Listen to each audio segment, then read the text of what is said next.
আসসালামু আলাইকুম।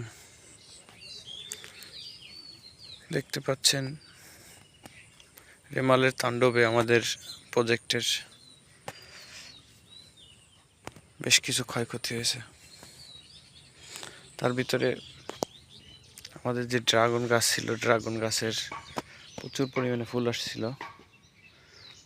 তো পিলার সহ ড্রাগন গাছ ভেঙে পড়ে গেছে।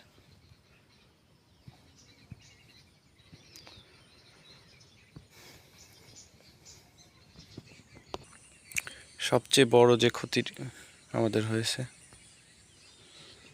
রেমালের তাণ্ডবে আমাদের পিছনে একটি ছোট্ট পলিশেড ছিল, পুরোটাই ভেঙে গেছে, যেটা বাঁশের তৈরি। এবং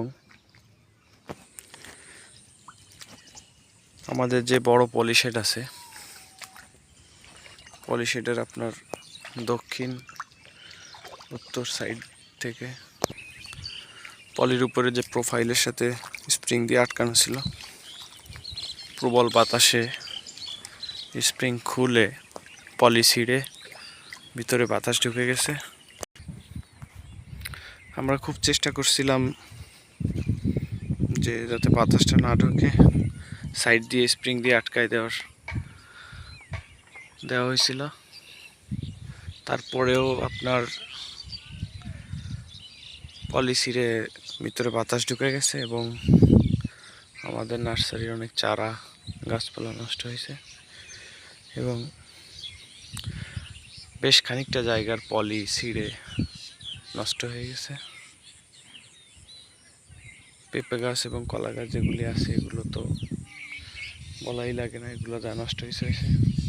এটি সব থেকে বেশি যে বড় ক্ষতি হয়েছে আমাদের এই চিংড়ির ঘের, পানিতে তলিয়ে চিংড়ি মাছ বেরিয়ে গেছে। এই চিংড়ি ঘেরটি আসলে আমাদের আয়ের একটা বড় উৎস। কোনো সবজি বা ফসলে কখনো লস হলে পরে চিংড়ি ঘের থেকে রিকভার করা সম্ভব হয়। তো আমাদের পলিশেড প্লাস চিংড়ি ঘের দুইটা মিলাইয়ে আর কি অনেকটা ক্ষতিগ্রস্ত হয়েছে।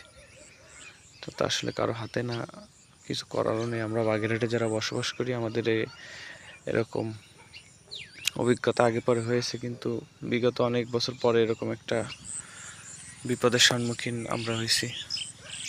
এখানে আমাদের একটা লম্বা একটা মাচা ছিল, বেশ টাকা খরচ করা হয়েছিল মাচাটায়, পিলার দিয়ে মাচাটা করা হয়েছিল জিআই তার দিয়ে, তো সেটাও টিকেনি। আর এদিকে কলা গাছ, মরিচ গাছ যেগুলো ছিল, মরিচ গাছ এখন পর্যন্ত আলহামদুলিল্লাহ ভালো আছে। কলা গাছ, পেঁপে গাছ যেগুলো ছিল সেগুলো তো নাই বললেই চলে। তো দোয়া করবেন সবাই, ইনশাল্লাহ। ঝড় জলোচ্ছ্বাস এগুলো আল্লাহর পক্ষ থেকে আসে, আমরা ওই আল্লাহর পরেই সবর করে আমাদের আগামীর পথ চলা আমরা আগাবো ইনশাল্লাহ। সবাই দোয়া করবেন। ধন্যবাদ সবাইকে।